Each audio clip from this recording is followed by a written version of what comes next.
取消实体的 SIM 卡变成 eSIM 是手机接下来的一个发展趋势，根本不需要这么大一张占空间的 SIM 卡，苹果公司能够倒逼国内的运营商做出一些改变。eSIM 流量卡只需要去扫描一个大使提供的二维码，就可以把 eSIM 的手机卡下载到我们的手机里面，然后就可以开始愉快的上外网了。大家好，欢迎回到我的频道。要说今年 iPhone 14最大的亮点，我觉得就是取消了实体的 SIM 卡，支持 eSIM。当然这个是目前只有美国的 iPhone 才有的特征，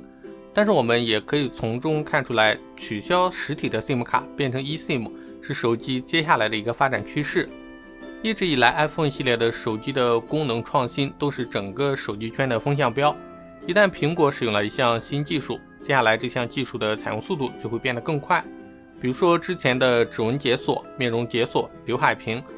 我个人觉得同样的现象也会出现在 eSIM 上重复上演。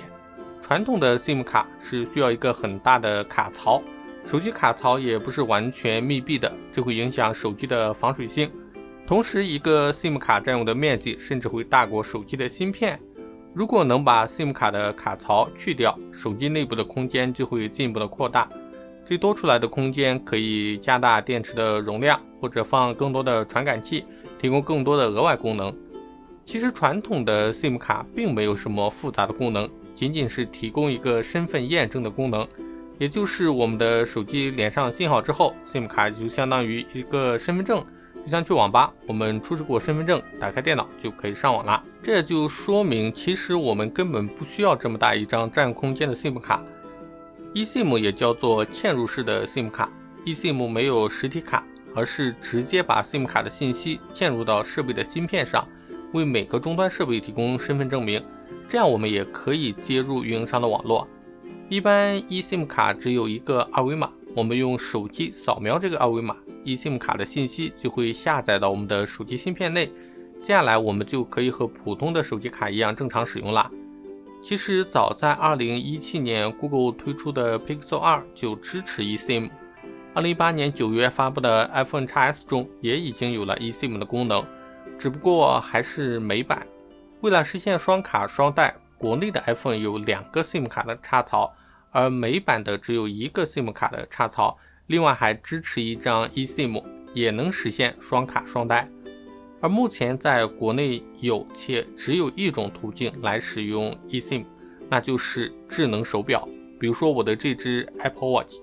苹果从 Apple Watch 第3代开始就支持 eSIM。 比如说我手上戴的这只，我们可以看到在这个地方有一个小红点，这个就是一个蜂窝网络的功能。因为这个手表它的体积非常小，而且也是完全防水的，没有办法去集成实体的 SIM 卡。那么为了让它实现蜂窝网络的功能，那就只能去使用 eSIM。 我们只需要在 iPhone 的手机上进行简单的开通，只需要1分钟的时间，我们的手表就能开通 eSIM， 脱离手机使用，电话、短信、流量所有的功能都可以正常使用。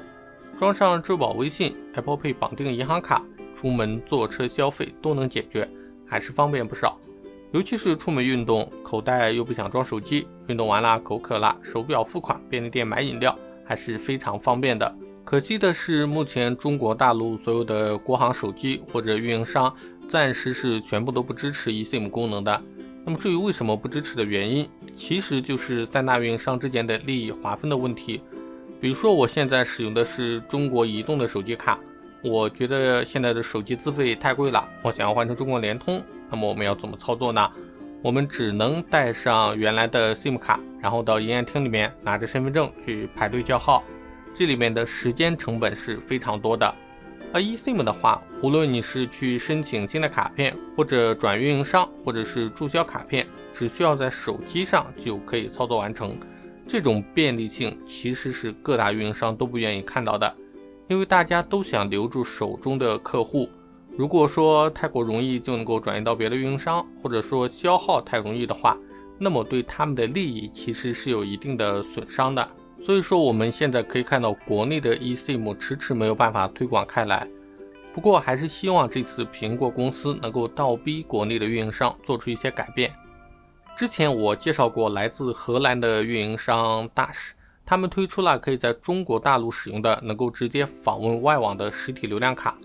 在 iPhone 14发布之后，大势第一时间进行了跟进，推出了他们的 eSIM 流量卡，也就是现在我们不需要去购买实体卡，也不需要邮寄等待，只需要去扫描一个大势提供的二维码，就可以把 eSIM 的手机卡下载到我们的手机里面，然后就可以开始愉快的上外网了。感兴趣的小伙伴可以点击视频右上角的链接，观看大势流量卡的介绍。如果需要大势的实体卡或者 eSIM 的小伙伴，可以通过视频下面的联系方式找我咨询。觉得本期视频还不错的小伙伴，欢迎点赞、订阅、分享。那我们下期再见。